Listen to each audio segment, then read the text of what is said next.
প্রশ্ন তুলি, বাংলাদেশে হিন্দু বৌদ্ধ খ্রিস্টান ঐক্য পরিষদ আছে, জি আছে, ওনারা কি কোনো বিবৃতি দিয়ে বলেছে যে বাংলাদেশে যা হচ্ছে সেটা কখনোই রিলিজিয়াস ক্লিনজিং না, বাংলাদেশের সংখ্যালঘু কেবলমাত্র হিন্দু? এখন ভারতের পররাষ্ট্রমন্ত্রী বলছে যে কূটনৈতিকভাবে তারা পর্যবেক্ষণ করছে, এবং তারাও যদি বলে তারাও পর্যবেক্ষণ করছে।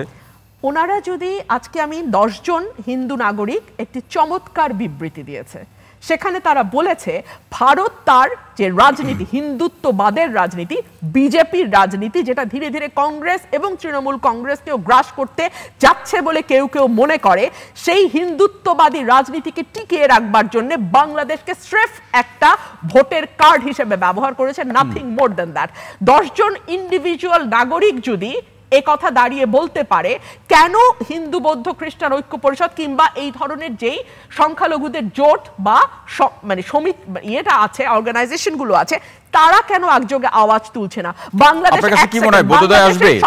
এই ঐক্য পরিষদের মধ্যে কি বোধোদয় আসবে? বাংলাদেশের সম্মান কি তাদের সম্মান নয়? যতক্ষণ পর্যন্ত না তারা বাংলাদেশকে নিজের দেশ বলে ভাবতে পারছে, যতক্ষণ পর্যন্ত না বাংলাদেশের বিরুদ্ধে যেই মিথ্যা প্রোপাগ্যান্ডা, ডিসইনফরমেশনের চাষ করছে ভারত, সেটা তাদের গায়েও এসে লাগছে, ততদিন পর্যন্ত আসলে আমরা কি ভাববো? তারা কি প্রত্যেকে তাদের ক্ষুদ্র ক্ষুদ্র স্বার্থের কাছেই বিক্রি হয়ে যাচ্ছে? খুবই খুবই ভয়ঙ্কর কথা। আপনি দেখুন, ভারতে আমরা কি বলতে শুনছি, তারা আমাদের ভিসা দেবে না, ভালো কথা। বিবিসি রিপোর্ট বলছে কলকাতায় যেই শপিং মলগুলো আছে অর্ধেক বিক্রি বাটা কমে গেছে, নিউ মার্কেট বন্ধ হওয়ার দশা। চিকিৎসা দেবে না। আমরা কি ফ্রি চিকিৎসা নেই?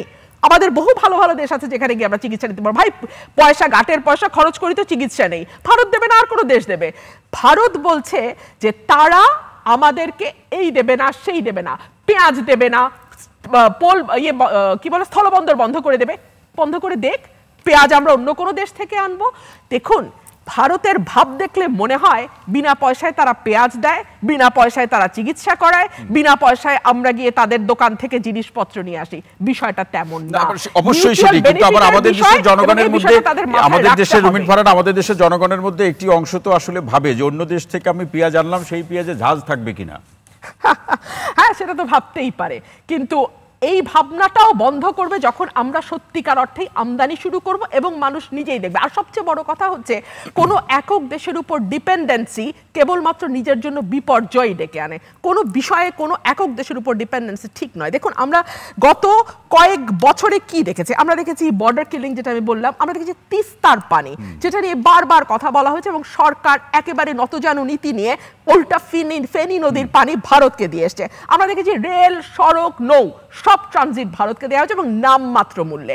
এমনকি কমিটি যে মূল্য নির্ধারণ করা হয়েছে, সেই মূল্য আমরা ভারতের কাছ থেকে চাইবার মতন সাহস রাখতে পারি নাই। সো এইরকম একটা রাষ্ট্রকে পাশে নিয়ে যদি তাকে বন্ধু ভেবে কেউ শান্তি পেতে চায়, সেটা পেতে পারে, কিন্তু ভারত আসলে কোনোদিনও বাংলাদেশের বন্ধুরা